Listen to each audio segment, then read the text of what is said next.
All right, well, I think I'm in the right place for the live stream and for the sound system. And let me just check out my assumptions. I think the next transition is at 11:15. Is that correct? Is that what I see? I see people nodding. I'm basically just trying to know what my parameters are. So I think that's what my parameters are. All right, very good. Well, again, thank you all for this opportunity to speak to you all today.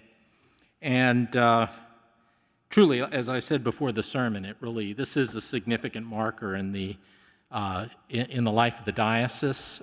Again, to talk a little bit about the wilderness road that we're on.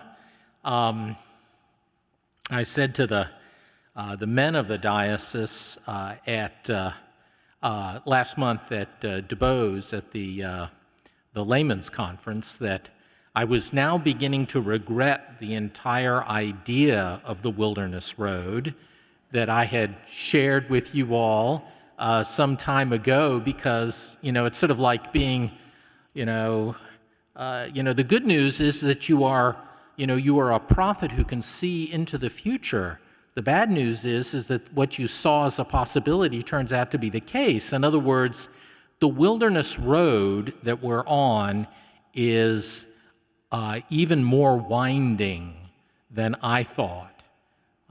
Surely, back in the summer, I believe we thought we were getting close to our destination, but yet it seems there have been some bends in the road, and we are a little bit further away than we thought back in the summer of achieving a sustainable status quo post-pandemic. So here we are, still on the wilderness road. Just in case you've missed my talking about the wilderness road, you can find the whole story in the 8th chapter of the Acts of the Apostles, and there you have the story of Philip the deacon. And Philip is propelled by God to travel on this wilderness road.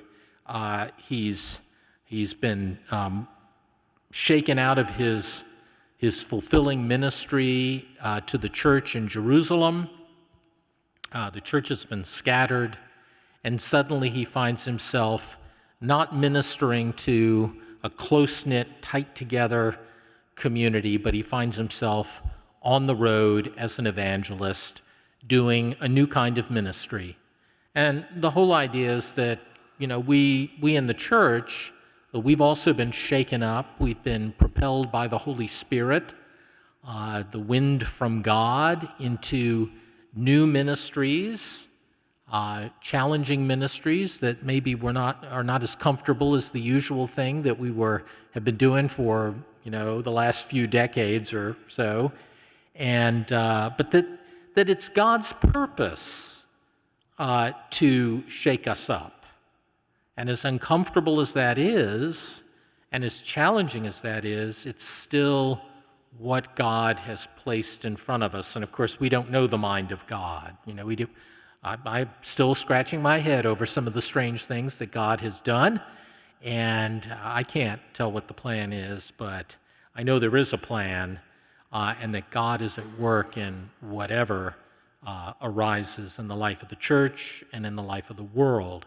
So the other part of the story is, while he's on the road, on this wilderness road, which is not the most direct route between one place and the other, Philip encounters a man from Ethiopia who's been in Jerusalem.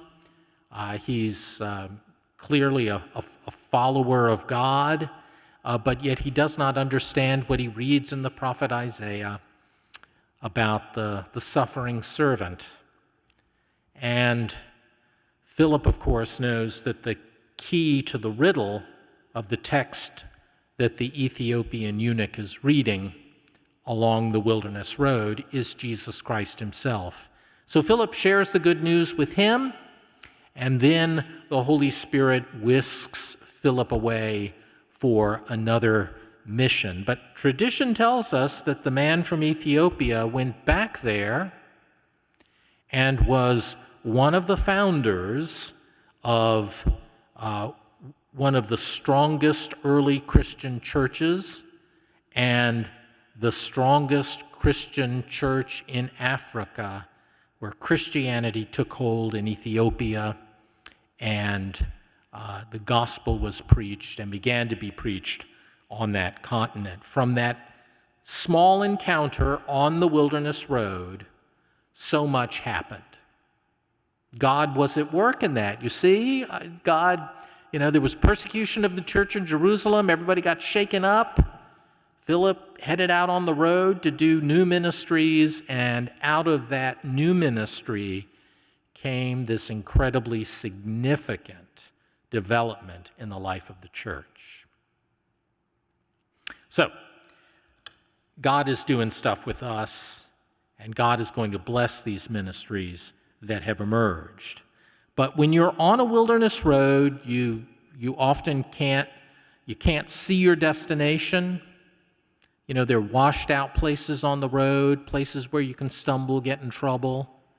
And sometimes when you're on that kind of road, you'll turn a corner and you can see your destination.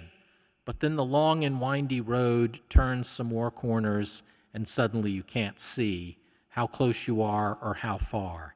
And that's kind of where we are as a diocese. We're not exactly sure when we're going to arrive. We don't even really know what arrival will look like. But we still have the ministries that God has placed in front of us. And, we can't wait for things to get back to normal, whatever that means, for us to do the ministry that God has called us to. I think the ministries that you all do remind us, I've said it before, that the principal work of the church is prayer. That's the conversation that we have with God that is a sign of the relationship that we have. If you want to deepen your relationship with anyone, it helps to have conversation. It really does. You're not going to make much headway in your relationship without conversation. And prayer is the conversation we have with God. And there is nothing about this pandemic that impedes this ministry. Nothing. All of the inconveniences, all of the constraints that we've had to accept or endure over the last 18 months or so, it's too bad, but none of them impedes our ability to deepen our relationship with God. And so I'll just remind you all of that. There are ministries that we can engage in right now that are not constrained by this pandemic. The cultivation of relationship reminds me also that there's great need that we have discovered in this time on the wilderness road to reach out and be connected with each other.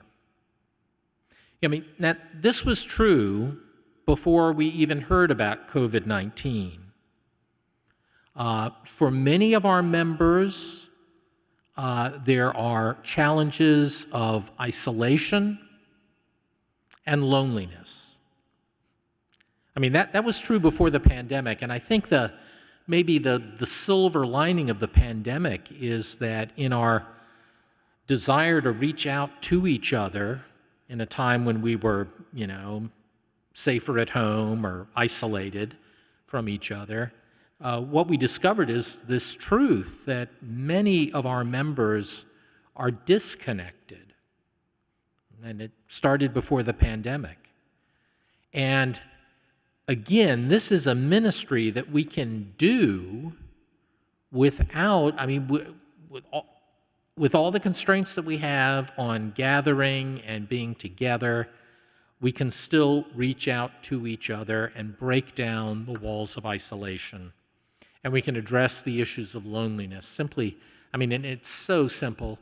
It just means connecting with each other.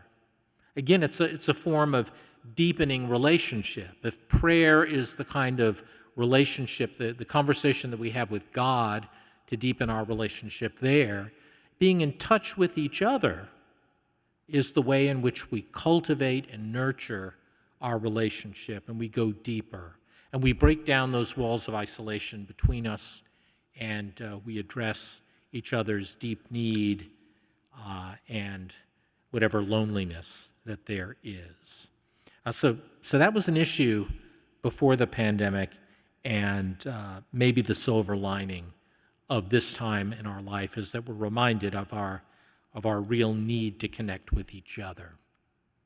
So, I just offer you those things as encouragement for the ministries that you're already engaged in, and how you can take them deeper. So now I want to talk a little bit about, just say a couple things about the life of the diocese, because people ask me, how the diocese is doing, and this is kind of my best shot at that, and it has to do with, numbers. They don't tell the whole story, but they're an important part of it. So I think that in our congregations, attendance in church has decreased during the time of pandemic. Not radically, but substantially. Everybody, all of our clergy and lay leaders are reporting that attendance at services is down somewhere, from 10% to 30%. So there's been a significant, decrease in in-person attendance. Now, some of this is, we can look at online people who are joining us, and we can see some of that difference there. But it's also the case that when you have things are shaken up in the life of the church, shaken up in anybody's life, it's unsettling, and habits are broken, and people fill up their time with other things. So I think we're seeing some of that in the Diocese of Tennessee. We're not different from any other diocese, as I understand it, maybe even in a little bit better shape in terms of attendance. So I think for leaders, this means that we, as we emerge from this pandemic, as we find our way along the wilderness road, that we're not going to have the luxury of just simply, opening up the doors and inviting people back in. We're going to have to engage people in a new way. We're going to have to extend that invitation once again. We're not just going to be able to assume that people know they're welcome. When you have a system shaken up, there are people who, go to do other things or move or exit the life of a congregation. But it's also true that when you shake things up, you've got new opportunities. People who have been shaken up by this pandemic in a different way are going to find their way into our congregations. And we need to be there to extend that welcome and to help incorporate them in the life of our congregation. So there are challenges here, but also opportunities. The other number that people ask me about is, how are our churches doing financially? I think that 2020 was a good year for the Diocese of Tennessee. I think even those who were not present in our churches, especially that many of them were closed for a while, they were all closed for 9 weeks, and some for longer. People generally continued to support the church. And I'm so grateful to all of you for supporting our diocese and our churches in this strange time. A wise man once said that where your treasure is, there will your heart be also. Of course, the wise man was Jesus, and I think this is encouraging because it shows where people's hearts really are with the Diocese of Tennessee, wherever they are actually find themselves. I think there also is a certain amount of anxiety for 2021 because, we've never been through an experience like this, and so it's uncharted territory. I think we can all recognize a certain amount of fatigue amongst our flexible and creative clergy and lay leaders. There's a certain amount of fatigue, and I think when you're in a situation of anxiety, of uncertainty, like the Wilderness Road, it can generate anxiety. And so I think that's something just simply to bear in mind. I know that God is at work in all this, and we will continue to do our mission and ministry, but there is much uncertainty and some anxiety that goes with it. So let me say in just a couple more minutes, maybe the new thing that I want to say to you all really has to do with leadership. I was struck as we installed our officers, our leaders for the Daughters of the King, that leadership is so precious and so essential to the church. What did Jesus do when he was getting started? Well, he called the 12. He identified leaders and he charged them with the mission. So leadership is absolutely important. And one of the things that I'm concerned about in the Diocese of Tennessee is around this issue of fatigue and anxiety for our leaders.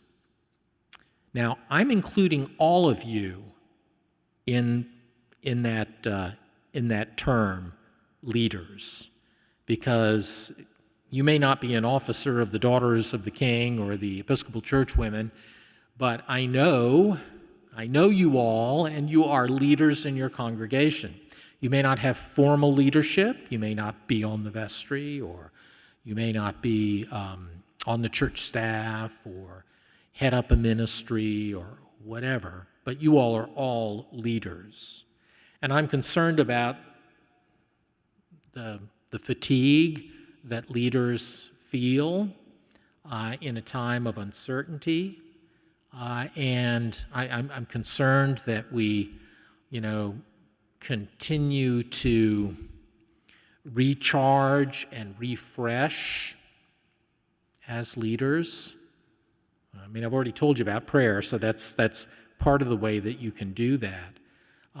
But you will need to turn to God to sustain you in this extremely trying time in the life of the church and of the world. If this were only a crisis in the church, that would be challenging enough. But of course, this is a challenge to all of us in our daily lives. As members, each of you, in your relationships in your family, people are coping with, unprecedented challenges.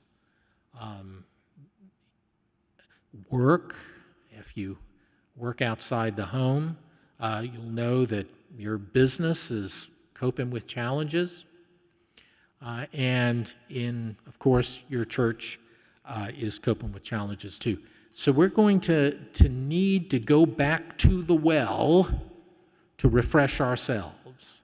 We're going to need to return to God in order to sustain us in this very challenging time, and seek that kind of renewal and refreshment that really comes from God. Prayer is going to be a huge aid for us, not just in the kind of prayer that we make for others, but the kind of quiet time that we spend in the presence of God. That is going to be so essential for each one of us. They're Marys and Marthas. They're folks who are do for others, and there are others who sit at the feet of Jesus. I think in this moment, whatever your predisposition, you will need to spend some time at the feet of the Savior, just soaking it in, the strength that comes from Him to sustain us in this time. So that's something I'm very concerned about. And, as you all look around in your congregations, what a blessing the clergy of the Diocese of Tennessee have been to us in this time. Creative, flexible. They've borne gracefully some incredible challenges, and our lay leaders as well. You may want to be mindful of how you can be supportive to congregational leaders of all sorts. But then also don't forget yourselves, because, some of you might be prone to forget yourselves, and you really shouldn't. So I'm gonna stop there, and I guess I'm just gonna say I wonder if there are questions that folks have for me. They can be about this or really about anything.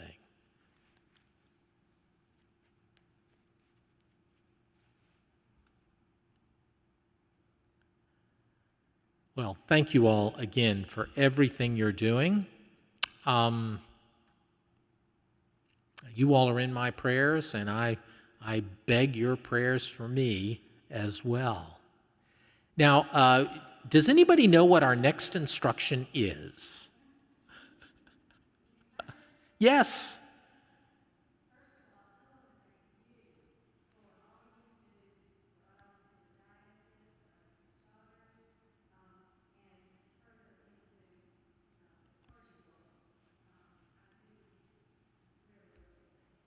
Thank you, Gail. I really, really appreciate that.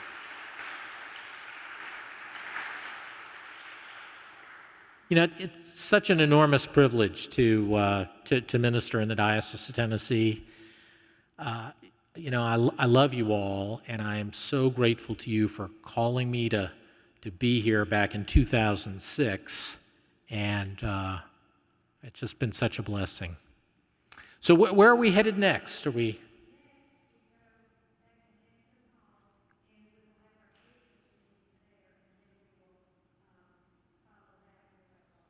Fantastic. So Hampton Hall, I think you all know the way. We'll see you there for some important business in just a minute.